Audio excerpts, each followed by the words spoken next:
आज की वीडियो में हम लोग एग्जामिनेशन ऑफ विटनेस का लास्ट पार्ट कवर करेंगे, जिसमें हम लोग पढ़ेंगे सेक्शन 160 से सेक्शन 168 तक के सेक्शंस को। ठीक है, ये हमारा बीएसए का लास्ट पार्ट है। इसके बाद हमारा बीएसए पूरी तरीके से कंप्लीट हो जाएगा। चलिए स्टार्ट करते हैं आज के कॉन्सेप्ट्स को। लास्ट वीडियो में हम लोग एग्जामिनेशन ऑफ विटनेस के टॉपिक को डिस्कस कर रहे थे, जिसका हम लोग पार्ट 2 पढ़ चुके थे। अब हम लोग एग्जामिनेशन ऑफ विटनेस की लास्ट वीडियो यानी कि पार्ट 3 पे आ चुके हैं, और साथ ही साथ हम लोग बीएसए को कंप्लीट भी अब कर रहे हैं, यानी कि पूरी तरीके से बीएसए इसके बाद कंप्लीट हो जाएगा। ये लास्ट वीडियो का लास्ट टॉपिक है, इसको हम लोग कवर अप कर ले रहे हैं। तो आज की वीडियो में हम लोग डिस्कस करेंगे सेक्शन 160 से 168 के बीच।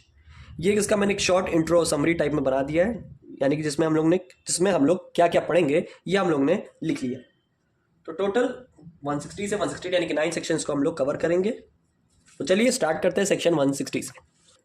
160 बताया जा रहा है कोर्पोरेट टेस्टिमनी के बारे में। मान लीजिए ए पर्सन है, ठीक है, ए पर्सन के साथ कुछ क्राइम अकर्ड होता है ना, कोई क्राइम उसके साथ अकर्ड होता है। देन उसके बाद वो क्या करता है, पुलिस कंप्लेन करता है, यानी कि एफआईआर रजिस्टर्ड करवाता है। मान लीजिए ए के साथ रेप हुआ, ठीक। अब यहां पे बी जो है, बी के अगेंस्ट उसने कंप्लेन की, ए ने बी का, ठीक है, बी ने रेप किया ए का। ए गई कंप्लेन लिखवाने, पुलिस कंप्लेन लिखवाती है, एफआईआर रजिस्टर करवाती है, वहां पे उससे जांच पड़ताल जो होती है वो वहां पे देती है, और उसके थ्रू वो वहां पे अपने स्टेटमेंट्स रिकॉर्ड करवा लेती है। कल को क्या होता है, जब मैटर कोर्ट में जाता है, क्योंकि अब यहाँ पे बी के खिलाफ तो चार्जशीट बन गई, अब चार्जशीट बन गई तो मैटर अब मजिस्ट्रेट के पास जाएगा। क्यों जाएगा? ट्रायल कंडक्ट होगा, ठीक है। तो जब ट्रायल कंडक्ट होता है तो वहां पे भी सेम ए को दोबारा बुलाया जाता है, कहां पे? कोर्ट में, ठीक है। अब यहां पे सॉरी, हाँ, ए का हुआ ना रेप, तो ए को यहां पे एज अ विक्टिम, पीड़ित, जाती है कोर्ट में, क्या देने? स्टेटमेंट। अब यहां ये जो स्टेटमेंट देगी ये स्टेटमेंट नंबर 2 कहलाएगा। क्यों? क्योंकि यहां पे उसने पुलिस ऑफिसर के सामने ऑलरेडी स्टेटमेंट दे दिया है स्टेटमेंट नंबर 1 के नाम से। तो यहां पे ये बताया जा रहा है कि यहां पे हम, अगर कोई पर्सन स्टेटमेंट दोबारा देता है कोर्ट में, तो उसको यहां पे स्टेटमेंट 1 से जोड़ा जाता है, यानी कि कोरोबोरेट, यानी कि कनेक्ट, यानी कि उसको सपोर्टिव एविडेंस के फॉर्म में लिया जाता है किसी टेस्टिमनी को प्रूव करने के लिए। यही बता रहे हैं कि फॉर्मल स्टेटमेंट ऑफ विटनेस में भी prove to corroborate later testimony as to same fact. Same fact को लेके दोबारा यहां पे कोरोबोरेट कराया जाता है और उसका सपोर्ट लिया जाता है कि पहले जिसने विक्टिम ने कुछ बात यहाँ पे कही थी अपने स्टेटमेंट, क्या वो उससे मुकर तो नहीं रहा, क्या उससे कुछ इस बात डिफरेंट तो नहीं बता रहा। तो उस बेसिस में यहाँ पे टेस्टिमनी का कोरोबोरेशन यानी कि उसका सपोर्ट करवाना जरूरी है। तो ये यहाँ पे बताना चाह रहा है आपको सेक्शन 160। अब देखते हैं डाइंग डिक्लेरेशन स्टेटमेंट्स क्या हुआ, है ना। व्हाट मैटर्स में be proved in connection with proof statement relevant under section 26 और 27। सेक्शन 26 और सेक्शन 27 में जो पर्सन स्टेटमेंट देता है कोई ऐसे मैटर को लेके, वो मैटर जो रिलेटेड है हमारे डाइंग डिक्लेरेशन के मैटर से, यानी जहां पे डाइंग डिक्लेरेशन के मैटर्स में अगर कोई पीड़ित यानी कि विक्टिम को स्टेटमेंट देता है तो उसका क्या कैसे होता है प्रोसेस, वो देखते हैं। एग्जाम्पल लेते हैं इसका कि मान लीजिए ए ने यहाँ पे बी का मर्डर कर दिया, जिसको यहाँ पे सी ने देखा। अब बी का जब मर्डर हो गया तो लास्ट के कुछ अंतिम शब्द, जिसको डाइंग डिक्लेरेशन स्टेटमेंट कहते हैं, वो यहाँ पे वो सी को देता है, ठीक है। और यहाँ पे सी को ये बताता है कि ए ने मुझे मार दिया, ए किल्ड मी, और यहाँ पे डीडी वो किसको दे रहा है? सी को दे रहा है यहाँ पे, ठीक है। तो यहाँ पे बी द्वारा डाइंग डिक्लेरेशन दिया गया। अब देखिए इस मैटर में इसका रियल विटनेस कौन है? रियल विटनेस यहाँ पे बी है। क्यों है? क्योंकि उसी ने यहाँ पे स्टेटमेंट दी है। अब ये बताइए, बी का मर्डर हो गया, बी रियल विटनेस है, बी ने स्टेटमेंट दिया, क्या बी कोर्ट में प्रेजेंट हो सकता है? नहीं हो सकता। क्यों? उसकी डेथ हो चुकी है। अब यहां पे सी को भी चलिए ठीक से नहीं पता कि क्या ए ने सही में मारा भी है या फिर नहीं मारा है बी को। तो यहां पे मान लीजिए यहां पे सी को बुलाया जाता है, क्रॉस एग्जामिनेशन होता है। क्या यहां पे ए से कोई दुश्मनी थी क्या बी की? कोई यहाँ पे मैटर को कुछ कॉन्ट्रडिक्ट करवाने के लिए कुछ ना कुछ तो यहाँ पे स्टेटमेंट पूछा ही जाता है ना, कोई ना कोई फैक्ट को तो क्लैरिफाई करेंगे ही। अब यहाँ पे अपोजिट पार्टी बोल देती है कि यहाँ पे ए एनिमी था, दुश्मन था बी का, ठीक है, फैमिली मेंबर का। अब यहाँ पे देखिए कुछ कॉन्ट्रडिक्शन बन रहा है कि नहीं। दुश्मनी थी ए से, बी की मौत हुई, बी मर गया, बी यहाँ नहीं आ नहीं सकता। तो ये कहना चाह रहा है यहाँ पे सेक्शन 161 आपको कि you can prove anything bye supposing that cross examination has already happened, कि ये वाली प्रक्रिया है कि यहाँ पे सी को बुला के उसका क्रॉस एग्जामिनेशन करवाया जा रहा है कि तुमने यहाँ पे क्या उसको देखा था, क्या सच में मारा है क्या इन्हें, कुछ ऐसा आपको फैक्ट पता है, कोई पुरानी दुश्मनी थी क्या, क्या इंटेंशन था, क्या मोटिव था। तो ये सब चीजें जो क्रॉस एग्जामिनेशन का जो प्रोसेस होता है, तो ये सेक्शन 161 बता रहा है कि यहाँ पे क्रॉस एग्जामिनेशन मान लीजिए कि ऑलरेडी ही यहाँ पे पहले ही हो चुका है, तो यहाँ पे पहले ही उसका कोरबोरेशन डाइंग डिक्लेरेशन स्टेटमेंट्स का कर दिया गया है, तो यहाँ पे अलग से यहाँ पे क्रॉस एग्जामिनेशन बुला के बाद में नहीं करना पड़ेगा। ये था यहाँ पे सेक्शन 161 आपको बताना चाह रहा है। देखते हैं सेक्शन 162 को। 162 क्या बात कर रहा है? 162 बात कर रहा है यहाँ पे रिफ्रेशिंग मेमोरी की। अभी बहुत ही इंटरेस्टिंग सेक्शन है रिफ्रेशिंग मेमोरी। ये यहाँ पे क्या देता है? विटनेस को एक अपॉर्चुनिटी देता है, एक मौका देता है कि अगर तुम्हारी दिमाग में, तुम्हारे मेमोरी में कोई चीज याद नहीं आ रही, तुम्हें कोई चीज तुम भूल गए हो, या तो यहाँ पे तुम्हें एक अप्रोप्रिएट लिमिटेड पीरियड की अपॉर्चुनिटी मिलती है। तुम यहाँ पे उस चीजों के बारे में सोचो और देन फिर हमें उसका जवाब दो। तो यहाँ पे उसको अपॉर्चुनिटी एक तरीके से मिलेगी कि यहाँ पे जैसे मान लीजिए होता क्या है, बताया जा रहा है इसमें 162 में कि अगर यहाँ पे जब विटनेस का एग्जामिनेशन होता है तो यहाँ पे कोई चीज़ उससे पूछी जाती है। मान लीजिए यही सेम सिचुएशन लेते कि ए ने बी का मर्डर किया, अब यहाँ पे सी के उससे क्रॉस एग्जामिनेशन करवाया जा रहा है, उससे सवाल जवाब किया जा रहा है। सी कह रहा है मुझे इस फैक्ट के बारे में ज़्यादा नॉलेज नहीं है, मेरे दिमाग से निकल रही कुछ चीज़ें, अब बाद में मैं आपको उसको थोड़ी देर बाद बताऊंगा। तो उस सिचुएशन में कोर्ट उसको अपॉर्चुनिटी देती है कि तुम अपने दिमाग पे जोर डालो, थोड़ा टाइम ले लो, अपॉर्चुनिटी मिल रही है, तुम यहाँ पे उसके बाद जवाब दे देना, कोई दिक्कत नहीं। साथ ही साथ इसमें और इसको थोड़ा हेल्प दे देते हैं विटनेस को कि यहाँ पे जैसे कुछ वो राइटिंग का भी वो रेफरेंस ले सकता है कि मान लीजिए कि कुछ उसने कहीं पे लिख के रखा है, अब कई चीज़ हमें रहती है याद नहीं है, ठीक है, तो हम उसको कहीं नोट डाउन कर लेते हैं। नोट डाउन से क्या होता है कि हमें वो चीज़ रिकॉल करनी होती है, तो हम देख के पढ़ के उसको समझ सकते हैं और फिर उसको अपने दिमाग में मेमोराइज कर सकते हैं। तो वही इसमें प्रोसेस बताया जाए कि विटनेस को ये कंडीशन प्रोवाइड की जाएगी कि अगर उसने कहीं जो कोई चीज़ें लिख के कहीं रखी है तो as a proper in writing में, तो उसको यहाँ पे पढ़ाया जा सकता है। और यहाँ पे ये माना जाएगा कि वो जो यहाँ पे पढ़ रहा है कोई स्पेसिफिक सिचुएशन, यहाँ पे कोई भी वो फैक्ट को या फिर कोई स्टेटमेंट को पढ़ रहा है, तो ये माना जाएगा कि हाँ उसने उसमें सही लिखा था, उसके बारे में उसने सही जानकारी दी थी, ठीक है। और साथ ही साथ मान लीजिए उसको यहाँ पे विटनेस की, उसको यहाँ पे एक्सपर्ट्स की हेल्प भी मिल जाएगी, या कोई वो किसी बुक का भी रिफर कर सकते हैं, मतलब किसी तरीके से बस विटनेस की यहाँ पे मेमोरी को फ्रेश करना है। और यहाँ पे उसको अपॉर्चुनिटी मिल रही है कि आप चाहे जैसी हेल्प ले लीजिए, जिस तरीके की मदद चाहिए आपको कोर्ट वो हर तरीके की मदद करेगा आपके फैक्ट को मेमोराइज करने के, लेकिन आपको यहाँ पे उस फैक्ट की जानकारी प्रॉपर वे में देना है, चाहे लिख के दीजिए, चाहे पढ़ के दीजिए, चाहे याद करके दीजिए, चाहे जैसे दीजिए, लेकिन दीजिए जरूर। और कोर्ट भी उसके फैक्ट को सेटिस्फाई करेगा कि यहाँ पे उसके पास ओरिजिनल डॉक्यूमेंट नहीं था उस समय, तो यहाँ पे वो सेटिस्फाई करेगा कि हाँ एक ये सफिशिएंट रीजन है कि वो ओरिजिनल का प्रोडक्शन नहीं कर पा रहा है विटनेस, तो चलो वो यही अपॉर्चुनिटी से वो उस फैक्ट को अगर बता भी रहा है, किसी सेकेंडरी मैनर में बता रहा है, तो चलो हम उसको उस पर रिलायबल हो सकते हैं, उसको सच मान सकते हैं, ठीक है। और साथ ही साथ मैंने बताया कि यहाँ पे हम एक्सपर्ट यानी कि प्रोफेशनल एक्सपर्ट्स की भी हम लोग हेल्प ले सकते हैं उस फैक्ट को मेमोराइज करवाने के। ये था हमारा सेक्शन 162। देखते हैं सेक्शन 163। 163 बात करें testimony of facts.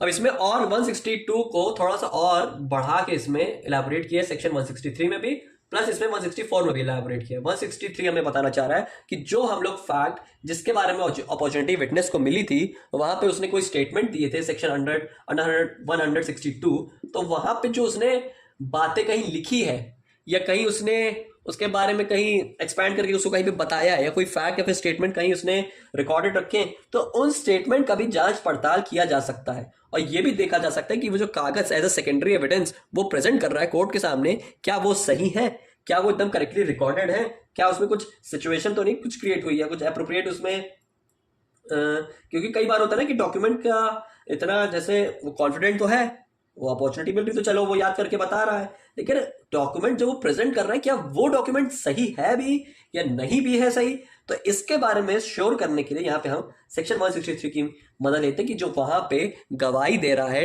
As a witness, अपने फैक्ट्स को प्रेजेंट कर रहा है डॉक्यूमेंट के मैनर में, तो उसमें जो उसके जो लिखी गई बातें हैं क्या वो कितनी सच हैं, वो क्या प्रॉपर वे में सही तरीके से लिखी है, वो सही तरीके से बता तो रहा है, तो ये आपको ध्यान देना जरूरी है। सेक्शन 163 हमें बताना चाह रहा है। अब देखते हैं सेक्शन 164 को, right of adverse party. Adverse party हमारा कहने का मतलब हो गया हमारी अपोजिट पार्टी, ठीक है।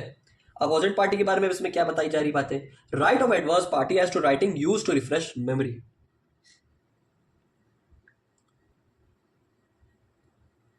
कि यहां पे जो विटनेस अपनी अपॉर्चुनिटी के थ्रू मेमोरी रिफ्रेश करके अपने फैक्ट को एज ए रिटन डॉक्यूमेंट में प्रेजेंट करने आया है कोर्ट के सामने, तो यहां पे सामने वाले का भी राइट क्रिएट होता है, यानी कि अपोजिट पार्टी का राइट क्रिएट होता है कि वो रिफ्रेशिंग मेमोरी के थ्रू दिए गए टेस्टिमनी ऑफ फैक्ट्स का अपोजिट पार्टी क्लैरिफिकेशन उसको देख सके, चेक कर सके, क्रॉस एग्जामिन कर सके। यानी अपोजिट पार्टी यहाँ पे विटनेस की टेस्टिमनी का क्रॉस एग्जामिन कर सकती है अगर उसको कुछ डाउट लगता है, या कुछ उसको जांच पड़ताल करनी है, या उसको कोई पूछताछ करनी है कि तुम जो कोर्ट में डॉक्यूमेंट प्रेजेंट कर रहे हो क्या वो सही है गलत है, ठीक है। तो यहाँ पे एडवर्स पार्टी को भी यहाँ पे अपॉर्चुनिटी मिलनी चाहिए उसको डॉक्यूमेंट को इंस्पेक्ट करने के लिए, ठीक है। तो साथ ही साथ क्रॉस एग्जामिनेशन करने के लिए। यह है सेक्शन 164 का मतलब। 165 हमारा प्रोडक्शन ऑफ डॉक्यूमेंट्स के बारे में बात करती है। बहुत ही इंपॉर्टेंट सेक्शन है। हमारा सारा डॉक्यूमेंट्स का प्रोडक्शन जो होगा कोर्ट के सामने वो 165 के थ्रू ही होगा। क्या बताया जा रहा है 165 में कि यहां पे अगर कोर्ट किसी विटनेस को समन करती है कोई डॉक्यूमेंट को कोर्ट में प्रेजेंट करने के लिए, ठीक है। देखिए 165 यहां पे बात कर रहा है प्रोडक्शन ऑफ डॉक्यूमेंट की। कह रहा है यहां पे कि कोर्ट अगर विटनेस को समन करती है किसी डॉक्यूमेंट को कोर्ट में प्रोड्यूस करने के लिए, यानी कि उसका प्रोडक्शन करने के लिए, तो जो विटनेस जो होगा, विटनेस उसके पास दो ऑब्जेक्शन है, यानी कि वो दो चीज पे ऑब्जेक्शन लगा सकता है। पहला कि कोर्ट यहां पे ये नहीं बोल सकती कि चलो इस डॉक्यूमेंट को प्रोड्यूस करो। अभी मैं आगे बता रहा हूं कौन से डॉक्यूमेंट। कोर्ट कैन नॉट से टू प्रोड्यूस, ठीक। ये भी नहीं कह सकते कि यहां पे आप तुम्हारे डॉक्यूमेंट को एडमिसिबल नहीं करेंगे, डॉक्यूमेंट इज नॉट एडमिसिबल। ये यहां पे कोर्ट ये बात भी नहीं कर रही। जैसे मान लीजिए प्रिविलेज्ड कम्युनिकेशन। अब प्रिविलेज्ड कम्युनिकेशन हम लोग पढ़ के अभी हस्बैंड वाइफ का रिलेशनशिप हो गया, या कोई भी स्पेसिफिक ऐसे matter of secrecy of facts की बात आ गई, ठीक है। तो यहां पे उसको प्रोड्यूस तो करना है, तो लेकिन यहां पे इतना घुमा फिरा के कोर्ट अंदर इस इंटरनली इस मैटर में नहीं घुस सकती, यानी कि ऐसे कम्युनिकेशन में या फिर ऐसे मैटर में कोर्ट नहीं घुस सकती। मान लीजिए यहाँ पे विटनेस को समन के लिए बुलाया जा रहा है कोर्ट के सामने, ठीक है। अब यहाँ पे उसको ये बताया जाए कि यहाँ पे कोर्ट का कोई ऑब्जेक्शन नहीं बनता कि वो डॉक्यूमेंट उसको जरूरी है कि वो पेशी करे कोर्ट में, ठीक है।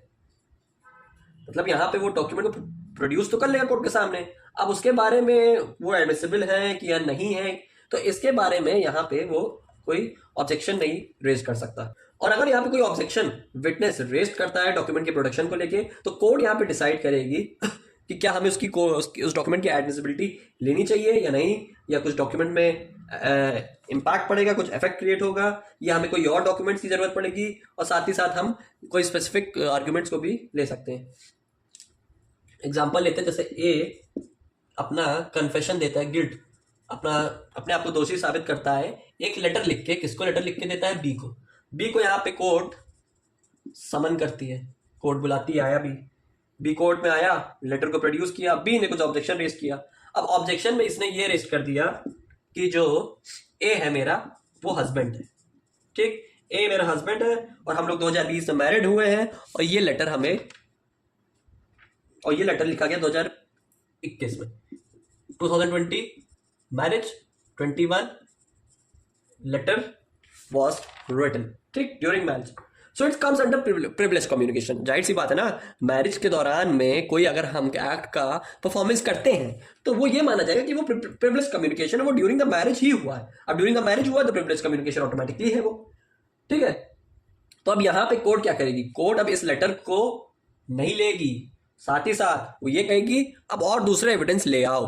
क्यों, अब यहां पे देखिए ना, प्रिविलेज कम्युनिकेशन का आ गया, वही तो उसमें बात आ गई कि विटनेस यहाँ पे ऑब्जेक्शन लगा सकता है कि अगर आप यहाँ पे डॉक्यूमेंट का प्रोडक्शन नहीं कर पा रहे हैं, कुछ प्रिविलेज कम्युनिकेशन से रिलेटेड, तो आप यहाँ पे कुछ अदर डॉक्यूमेंट्स का प्रोडक्शन कर सकते हैं, ठीक है। और साथ ही साथ यहाँ पे डॉक्यूमेंट्स के प्रोडक्शन के लिए यहाँ पे एक ट्रांसलेटर को भी बुलाया जा सकता है कि वो यहाँ पे उसको उस डॉक्यूमेंट के कंटेंट्स को सीक्रेट रखे जब तक उसको एज अ एविडेंस बना के, डॉक्यूमेंट बना के उसको कोर्ट में प्रेजेंट ना किया जाए। और अगर कुछ ऐसा कुछ होता है तो ये ऑफेंस माना जाएगा। अगर वो उसका मिसयूज करता है, पनिशमेंट मिल सकती है इसको, ठीक है। और यहाँ पे एक प्रोवाइजो दिया कि court shall not require any communication between the minister and president of India to produce before it. किसी मिनिस्टर या प्रेसिडेंट की, हमने पहले भी बात पढ़ी है कि कोई इनकी आपस की कम्युनिकेशन है, क्योंकि जाहिर सी बात है प्रिविलेज कम्युनिकेशन, तो कोर्ट यहाँ पे ये नहीं कह सकती कि अब इनकी आपस की बात है उसको आके कोर्ट में प्रेजेंट करो। ये यहाँ पे कोर्ट नहीं कर सकती। प्रिविलेज डॉक्यूमेंट में कोर्ट अपनी पावर का इस्तेमाल नहीं कर सकती, ठीक। ये था हमारा सेक्शन 165 का प्रोडक्शन ऑफ डॉक्यूमेंट्स का प्रोसेस। 166 बात करता है नोटिस के बारे में, 167 बात करता है रिफ्यूजल ऑफ नोटिस के बारे में, ठीक है। क्या बताया जा रहा है 166 को एग्जांपल समझते हैं। सर मान लीजिए एक्स वाई दो लोग हैं, ठीक है। अब कुछ स्पेसिफिक कॉन्ट्रैक्ट होता है। अब यहाँ पे एक्स कोई नोटिस वाई को सबमिट कर रहा है, एक्स यहाँ पे वाई को कोई नोटिस, एक नोटिस के थ्रू किसी डॉक्यूमेंट को कोर्ट में प्रेजेंट करने को कह रहा है। कौन कह रहा है? एक्स कह रहा है। किसको कह रहा है? वाई को। क्या कि यहाँ पे तुम कोर्ट में आओ, उस डॉक्यूमेंट को प्रेजेंट करो। वाई कहता है ठीक है। वाई आता है कोर्ट में, उस डॉक्यूमेंट को प्रेजेंट कर देता है कोर्ट के सामने, ठीक है। अब यहां पे अगर वाई चाहे तो वाई चाहे नहीं, वाई यहां पे ये कह सकता है कि तुम इस डॉक्यूमेंट को जो मुझसे मंगवा रहे हो इसको एज एविडेंस के फॉर्मेट में कोर्ट में प्रेजेंट करना, ठीक है। Giving as evidence of a document called for and produce on notice, ठीक है। कि यहां पे अगर एक्स वाई को नोटिस के थ्रू कोई डॉक्यूमेंट को मंगवाना चाह रहा है तो उस डॉक्यूमेंट को मंगवाने के बाद अगर वाई उससे कहे कि तुम उसका एज एविडेंस के फॉर्मेट में ही कोर्ट में ही प्रेजेंट करना, ठीक है, तो यहां पे तुमको करना पड़ेगा, यानी कि एक्स को यहां पे उस डॉक्यूमेंट को प्रोड्यूस करना पड़ेगा। अब 167 उसका रिफ्यूजल हो गया, ठीक है। कि यहां पे एक्स ने कहा वाई को नोटिस के थ्रू कि डॉक्यूमेंट को यहां पे मेरे पास लाके प्रेजेंट करो। अब वाई ने यहां पे कह दिया कि इसको एज एविडेंस के फॉर्मेट में बना के प्रेजेंट करना कोर्ट में। एक्स ने यहां पे मना कर दिया कि मैं इसको एज ए डॉक्यूमेंट को एविडेंस बना के कोर्ट में यूज नहीं करूंगा, ठीक है। तो यहां पे क्या भैया होगा कि वो अब बाद में भी इस डॉक्यूमेंट को एज एविडेंस बना के कोर्ट में प्रेजेंट नहीं कर सकता, ठीक। कब तक नहीं कर सकता? जब तक उसको कोर्ट प्रायर एप्रोप्रिएट कंसेंट ना दे दे, ठीक है। जब आपने आपको कहा था कि इस डॉक्यूमेंट को कोर्ट में प्रेजेंट करो, एविडेंस के फॉर्मेट में प्रेजेंट करो, सामने वाली पार्टी ने कहा था, सामने वाली पार्टी की आपने बात नहीं मानी, नहीं किया, डॉक्यूमेंट को प्रेजेंट किया कोर्ट में एज एविडेंस के फॉर्मेट में, तो बाद में भी अब आप उसको एज एविडेंस के फॉर्मेट में कोर्ट में प्रेजेंट नहीं करेंगे। 168 क्या बताया जा रहा है? जजेस पावर के बारे में बात कर रहा है। जजेस पावर टू पुट क्वेश्चन और ऑर्डर प्रोडक्शन। जज की पावर है कि वो क्वेश्चन भी पूछ सकता है और डॉक्यूमेंट का प्रोडक्शन भी कर सकता है, ठीक है। देखिए हमारे इंडिया में जुडिशरी सिस्टम को टॉप मोस्ट बॉडी माना गया, ठीक है। लेजिस्लेचर एग्जीक्यूटिव के बाद जुडिशरी का इंपॉर्टेंट रोल है। कहीं भी जाना है तो यहां तो जरूर आना पड़ेगा, ठीक है। तो यहां पे सारी अथॉरिटी और पावर जज के पास रहती है, ठीक है। सारे डिसीजन लेना है ना, हर मैटर में जजमेंट पास करना, रिजल्ट प्रेजेंट करना, ठीक है। तो सेक्शन 168 जज को पावर देता है क्या? To ask any question, to ask any question in any form at any time to any witness to और टू पार्टीज। कभी भी किसी भी टाइम किसी भी पार्टी से कोई डॉक्यूमेंट के बारे में वो सवाल जवाब कर सकता है। और साथ ही साथ इसमें बताया जा रहा है कि यहां पे वो डॉक्यूमेंट का प्रोडक्शन कर सकते हैं। To ask any question, second to produce any document, कि वो क्वेश्चन आंसरिंग भी कर सकता है। और यहां पे जो भी कोर्ट जजमेंट दे, प्रोवाइजो में बताया जा रहा है, तो वो रेलेवेंट फैक्ट से ही जुड़े होने चाहिए, यानी कि हमारे ये बीएसए से ही जुड़ा होना चाहिए और वो प्रूव्ड होने चाहिए, ठीक है। तो हमारे यहाँ पे इस बेयर एक्ट में, इस बुक में हमारे 2 राइट्स प्रेजेंट है, लेकिन और भी राइट्स हैं, ठीक। मैं आपको और लिखवा दे रहा हूं, उसको आप नोट डाउन भी कर सकते हैं। तो टोटल 5 राइट्स हैं और कुछ यहाँ पे लिमिटेशंस भी हैं। तो पहले राइट समझते हैं, फिर लिमिटेशन समझ लेते हैं। बहुत इंपॉर्टेंट सेक्शन है, पॉइंट इसका आप लिख सकते हैं। तो पहला यहाँ पे किसी सवाल जवाब कर सकता है, ठीक। डॉक्यूमेंट को प्रोडक्शन करवाने के लिए कोर्ट यहाँ पे बोल सकता है। तीसरा यहाँ पे है कि फैक्ट चाहे रेलेवेंट हो चाहे इरेलीवेंट हो, यहाँ पे कोर्ट में आपको प्रेजेंट करना पड़ेगा, ठीक है। वेदर रेलेवेंट फैक्ट्स और इरेलीवेंट फैक्ट्स फैक्ट और इशू से मैच कर रहे हैं तो आप आइए कोर्ट में उसको प्रेजेंट करिए। चौथा राइट, पार्टी और एजेंट ऑब्जेक्शन नहीं कर सकते, ठीक, जब कोर्ट यहाँ पे अपनी पावर का एक्सरसाइज कर रही है। और पांचवा और आखिरी इसमें राइट बताया जा रहा है कि यहाँ पे कोई भी पार्टी किसी सामने वाली पार्टी से यानी कि एक्स वाई आपस में क्रॉस एग्जामिनेशन नहीं कर सकते या फिर विटनेस का कोई सवाल जवाब नहीं कर सकते जब तक कोर्ट यहाँ पे आपको कंसेंट ना दे दे, ठीक। तो यहाँ पे 5 राइट्स के बारे में बात की जा रही है। कुछ यहाँ पे लिमिटेशंस भी रखी कि कुछ चीजें में यहाँ पे जो जज है वो कंपेल यानी कि कुछ अपने लीगल पावर का एक्सरसाइज नहीं कर सकता, ठीक। तो किसमें सेक्शन 127 से 136 के बीच और साथ ही साथ सेक्शन 151 से और सेक्शन 151 और 152, सो 127 से 156 के बीच और 151 से लेके 151 और 152, ठीक है। तो ये कुछ स्पेसिफिक सेक्शंस हैं जहां पे कोर्ट की यानी कि जज की नो अथॉरिटी, कोई राइट या कुछ नहीं उसका बनता कि आप ये सब सिचुएशन में आप विटनेस को बुला के उससे सवाल जवाब करें। ये इतने चीजों के लिए रोक टोक है, बाकी उसके पास राइट्स तो हैं लेकिन यहां पे उसके राइट काम नहीं करेंगे, यहां पे जज अपने पावर का एक्सरसाइज नहीं कर सकता, ठीक है। तो यहाँ पे सेक्शन 127 से जो 136 का जो मैटर हो गया, यहाँ पे प्रिविलेज कम्युनिकेशन को लेके बारे में बात की जा रही है, ठीक है। या हस्बैंड वाइफ का मैटर है या कुछ प्रिविलेज कम्युनिकेशन के बारे में बात की जा रही है, ठीक है। पीसी लिख दे रहा हूँ। और जो हमारा यहाँ पे 151 और 152 यहाँ पे बात कर रहा है वो किस बारे में बात कर रहा है, यहाँ पे बताया जा रहा है कि यहाँ पे कोई क्वेश्चन 151 हम लोग पहले पढ़े कि विदाउट रीजनेबल ग्राउंड यहाँ पे कोर्ट क्वेश्चन नहीं करेगी, ठीक। और साथ ही साथ